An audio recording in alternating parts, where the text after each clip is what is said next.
बच्चों, आज हम लोग अपनी पाठ्य पुस्तक के गद्य खंड का अध्ययन प्रारंभ करने जा रहे हैं। जैसा आप सबको मालूम होगा, अपनी पाठ्य पुस्तक का गद्य खंड का जो पहला पाठ है, जिसका नाम बाल, जो कि पंडित प्रताप नारायण मिश्र द्वारा लिखित एक निबंध है, उसको इस बार की जो संशोधित पाठ्यक्रम आया है उसमें हटा दिया गया, अर्थात उस पाठ का अध्ययन हमें नहीं करना है। तो इस प्रकार से अब जो हमारा पहला पाठ है वह पाठ 2 अर्थात मन, जिसके लेखक प्रेमचंद्र जी हैं। यह प्रेमचंद्र की एक उत्कृष्ट कोटि की कहानी है, बहुत ही अच्छी कहानी है। इस पाठ में हम लोग इस कहानी का अध्ययन करेंगे, लेकिन जैसा आप लोगों को पहले से मालूम है कि अब हम लोग कोई भी पाठ जब आरंभ करेंगे तो उस पाठ को आरंभ करने से पहले बच्चों उस पाठ के लेखक के जीवन परिचय को, उस पाठ के कवि के जीवन परिचय को हम लोग पहले पढ़ेंगे। आइए आज हम लोग इसी पाठ के लेखक प्रेमचंद्र जी के जीवन परिचय को प्रारंभ करते हैं। इनका जन्म 1880 से फिगर में हुआ था और इनकी मृत्यु 1936 ईस्वी में 1936 ईस्वी में हो गई। आइए बच्चों, एक बार इनके जीवन परिचय पे हम लोग नजर डालते हैं। प्रेमचंद का जन्म वाराणसी जिले के लमही नामक ग्राम में, ठीक है। प्रेमचंद का जन्म वाराणसी जिले के लमही नामक एक छोटे से गांव में सन 1880 में हुआ था। प्रेमचंद के पिता अजायब राय तथा माता का नाम आनंदी देवी था, ठीक है। अजायब राय भी लेखक थे। प्रेमचंद का वास्तविक नाम बच्चों धनपत राय, प्रेमचंद का वास्तविक नाम धनपत राय था। इनका बचपन कठिनाइयों तथा अभाव में व्यतीत हुआ। एंट्रेंस की परीक्षा उत्तीर्ण करने के पश्चात आपने इंटरमीडिएट में प्रवेश किया, परंतु अनुत्तीर्ण अर्थात फेल हो गए, ठीक है। और फेल होने के पश्चात आपने पढ़ाई लिखाई छोड़ दी थी। गणित विषय में उन दिनों अनिवार्य था और यह उनकी यही विषय उनको बहुत ही ज्यादा मुश्किल लगता था, ठीक है। जब वह इंटर में पढ़ रहे थे तभी 15 वर्ष की उम्र में उनका विवाह हो गया था। प्रेमचंद ने अपनी पढ़ाई पूरी करने के बाद शिक्षक के रूप में कार्यभार करना प्रारंभ किया। उनकी पदोन्नति सब डिप्टी इंस्पेक्टर के रूप में हो गई। स्वास्थ्य ठीक ना होने के कारण वे पुनः शिक्षक के रूप में कार्य करने लगे। अध्यापन के साथ साथ ही आपने अध्ययन भी जारी रखा तथा बीए तथा एमए की परीक्षा भी उत्तीर्ण की। गांधी जी से प्रभावित होकर इन्होंने सरकारी नौकरी से त्याग पत्र दे दिया, रिजाइन कर दिया तथा स्वाधीनता आंदोलन में कूद पड़े। सरकारी नौकरी करते समय प्रेमचंद्र ने सोजे वतन नामक पुस्तक लिखी। देशभक्ति संबंधित इस रचना के कारण बड़े संकट में पड़ गए। आरंभ में आप उर्दू में लिखते थे, किंतु फिर बाद में हिंदी में अपनी रचनाओं को करने लगे।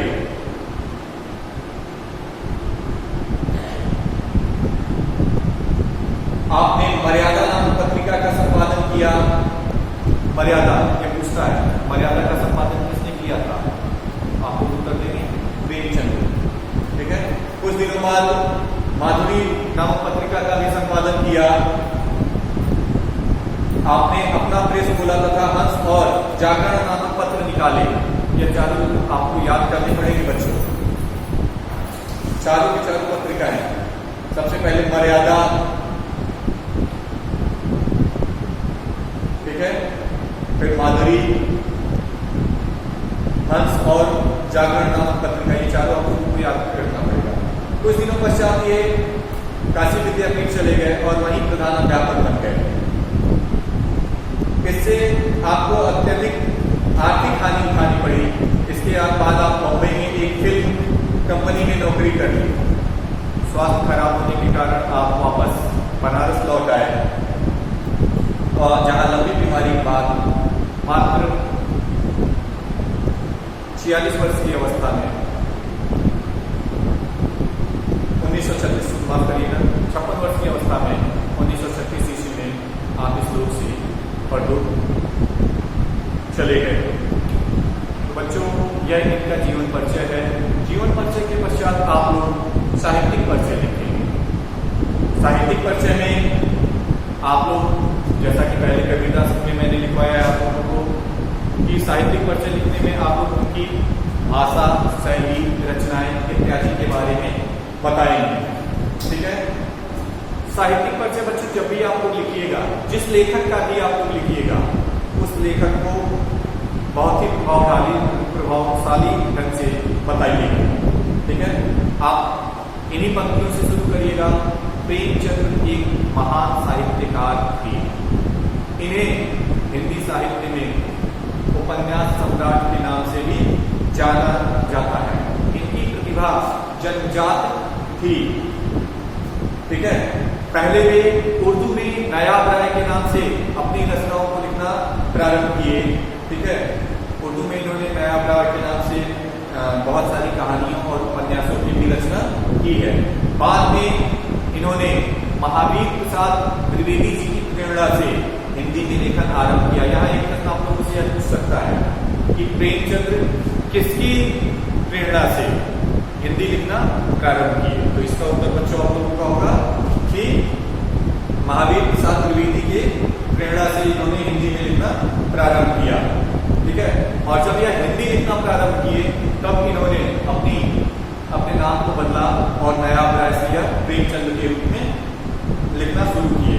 प्रेमचंद्र की जो सबसे क्रांतिकारी रचना थी, जैसा भी ऊपर बताया गया, ठीक है, इनकी जो सबसे क्रांतिकारी रचना थी वो थी सोचे वतन, जिसके कारण इन्हें कई सारी कठिनाइयों का सामना करना पड़ा। यह रचना एक पूरी तरह से देशभक्ति रचना थी, जिसके कारण अंग्रेजों का खूब विभाजन भी इन्हें सहना पड़ा था।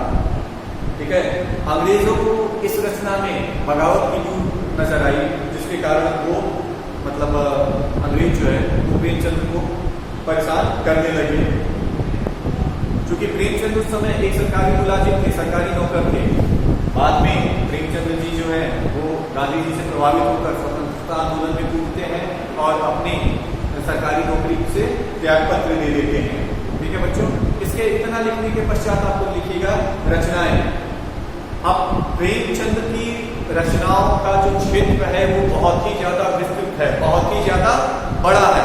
इन कोई ऐसी जगह नहीं होगी हिंदी साहित्य में जिसमें इन्होंने रचनाओं को नहीं लिखा है। आइए फिर भी देखते हैं। ठीक है। इनकी लेखनी का जादू कहाँ कहाँ चला है। तो सबसे पहले उपन्यास, हेडिंग दीजिएगा उपन्यास। एक लंबा चौड़ा लिस्ट है उपन्यास में इनके पास, जिसमें सेवा सदन, निर्मला, प्रतिज्ञा, कर्मभूमि, रंगभूमि, गोदान, प्रेमाश्रम, गबन, कायाकल्प इत्यादि।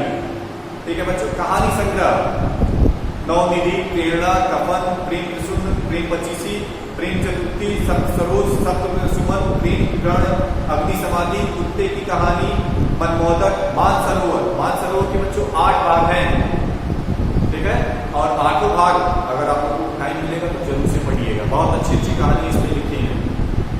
इन्होंने नाटक भी लिखा है। नाटक में संग्राम, प्रेम की बेटी, करबला इनका सबसे फेमस नाटक है, करबला। ठीक है। तथा रूठी रानी, यह भी बहुत ही उच्च कोटि का नाटक है, रूठी रानी।